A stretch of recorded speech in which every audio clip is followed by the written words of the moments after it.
Halo guys, balik lagi bersama aku Ipan Fadila. Kali ini aku akan merangkum alur film yang berjudul Jailbait. Tapi sebelum itu jangan lupa klik like dan subscribe-nya dulu agar aku semakin rajin membuat alur film seru lainnya.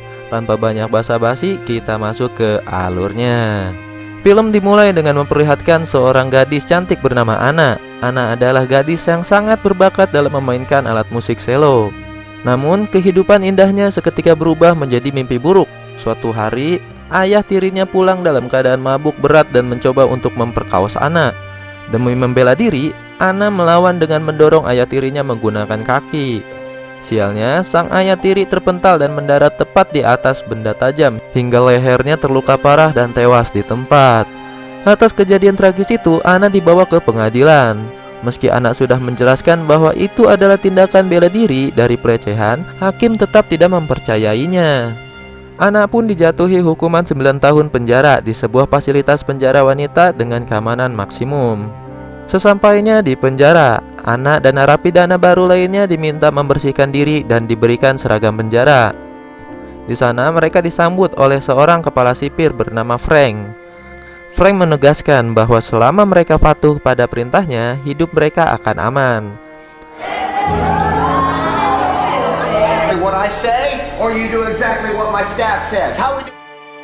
Anak kemudian ditempatkan di sebuah sel dan berbagi kamar dengan narapidana lain bernama Jenny. Keesokan paginya, saat para tahanan diberi waktu menghirup udara segar di halaman, Ana didekati oleh Cody, seorang pemimpin geng di penjara tersebut. Cody memperingatkan Ana tentang kerasnya kehidupan di sana dan mengajaknya bergabung demi mendapatkan perlindungan. Namun, karena Ana hanya ingin menjalani hukumannya dengan tenang dan menyendiri, ia menolak ajakan tersebut. I'm Cody. What's your name? Anna. We're different. Fuck out of here. Bahkan saat makan siang, Cody kembali membujuknya, tetapi Ana tetap pada pendiriannya. Penolakan Ana ternyata membuntut panjang. Before you walk away and disrespect me, know that there's a consequence for everything around here. What I'm offering you is friendship and protection. Trust me. Saat Ana sedang mengepel kamar mandi, Cody dan kelompoknya datang menyerang dan memukuli Ana karena merasa tersinggung. One last thing. You say anything? Body shot means no visible mark. Akibatnya, Ana harus dirawat di klinik penjara. Seorang perawat baik hati bernama Jen menyarankan Ana untuk melaporkan kejadian ini kepada kepala sipir Frank. Ana pun mengikuti saran tersebut dan meminta kepada Frank agar ditempatkan di sel isolasi saja demi keamanannya. Namun Frank menolak dengan alasan sel isolasi terlalu sempit. Frank yang mengetahui bakat Ana bermain selo justru memanfaatkan situasi itu. Ia meminta Ana ikut dalam pertunjukan bakat penjara yang akan datang dengan iming-iming perlindungan. Ana langsung menolaknya. Masalah tidak berhenti di sana. Ana kembali diintimidasi oleh pimpinan geng lainnya bernama Kela yang mengancam akan menyakitinya tanpa alasan. She doesn't mess with you anymore. She did. What happened? You'll see. Merasa terancam dan ketakutan, Ana akhirnya menyerah. Ia memutuskan untuk bergabung dengan geng Cody demi keselamatannya. Namun sebagai syarat masuk, Cody memerintahkan Ana untuk menyerang Kela terlebih dahulu. Tanpa pilihan lain, Ana langsung menghampiri Kela dan meninju wajahnya. Keributan pun pecah hingga petugas melerai mereka.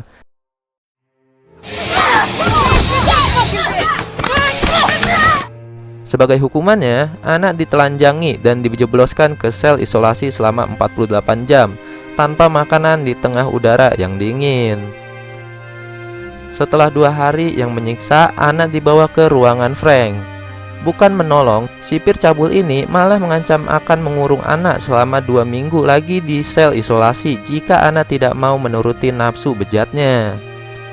Terpaksa, Ana pun harus melayani Frank.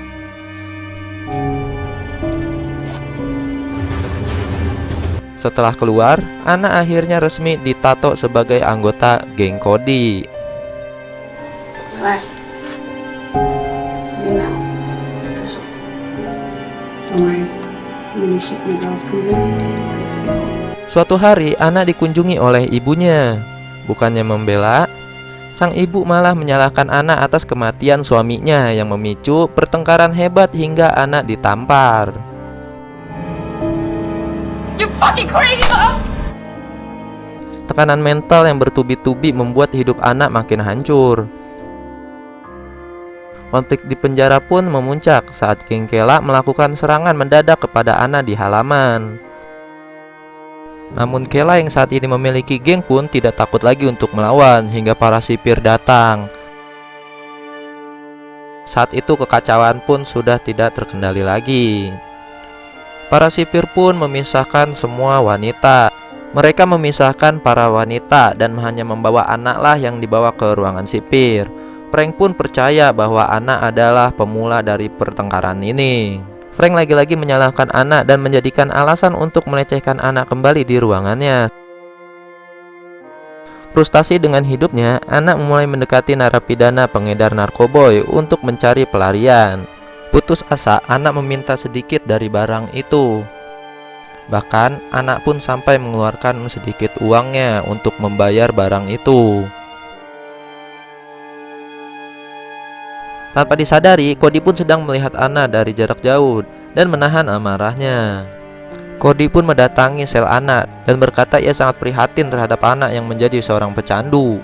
Melihat anak yang ingin menjadi pecandu, Cody menjadi marah dan langsung menendang anak keluar dari gengnya. Tanpa perlindungan dari geng manapun, anak kembali menjadi sasaran empuk.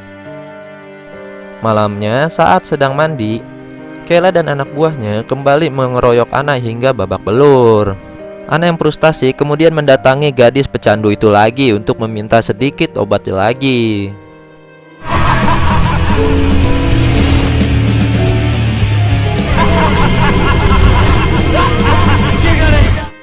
Keesokan harinya, ibu Anna datang kembali menjenguk. Kali ini, ibu datang dengan penyesalan mendalam.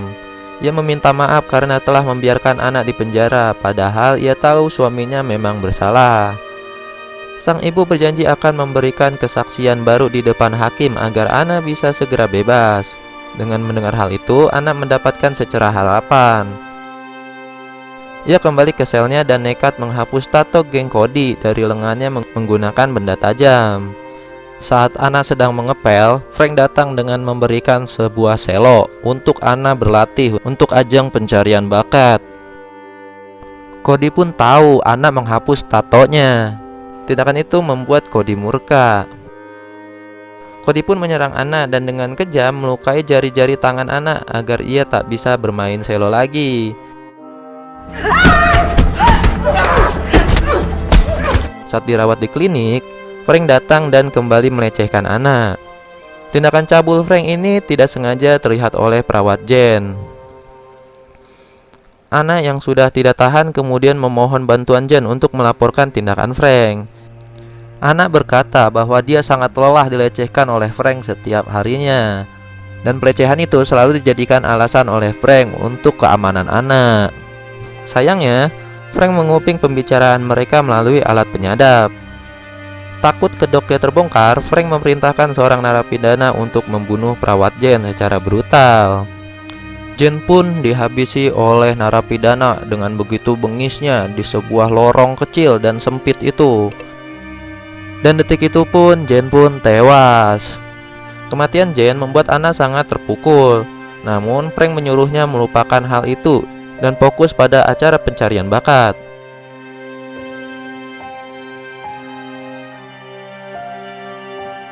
Di hari pertunjukan, dengan jari-jari yang terluka, anak naik ke atas panggung dan memberikan penampilan selo yang sangat luar biasa hingga memukau semua orang.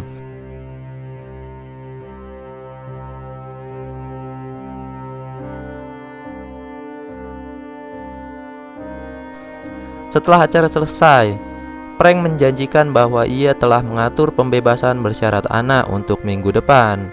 Dengan syarat Anna harus melayaninya untuk terakhir kalinya. Kocak banget anjir, orang diajar terus. Kali ini Anna sudah punya rencana. Ia menemui Cody, menceritakan semua kebusukan Frank dan meminta bantuannya. Cody yang juga membenci Frank akhirnya setuju dan memberikan sebuah ponsel tersembunyi kepada Anna. Saat pertemuan berikutnya di kantor Frank, Anna diam-diam merekam seluruh aksi bejat sang sipir menggunakan ponsel tersebut. Dan atas niatnya, kali ini Anna dengan ikhlas digasak oleh Frank. Singkat cerita, saat sidang pembebasan bersyarat tiba, Frank mengkhianati Anna dengan mengatakan kepada komite bahwa Anna tidak layak bebas. Namun, Anna langsung mengeluarkan ponselnya dan memutar bukti video rekaman tersebut di depan para pejabat pengadilan. Akhirnya, kedok Frank terbongkar. Frank langsung ditangkap dan dijebloskan ke dalam penjara. Beberapa tahun kemudian, Anna akhirnya bebas. Film ini pun ditutup dengan indah, di mana Anna sukses menjadi pemain cello profesional dalam sebuah konser megah.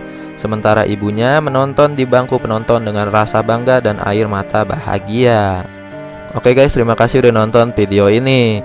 Dan untuk kalian yang suka, jangan lupa klik like dan subscribe-nya. Dan kalian yang mau kasih kritik, boleh tulis di komentar. Terima kasih dan sampai jumpa.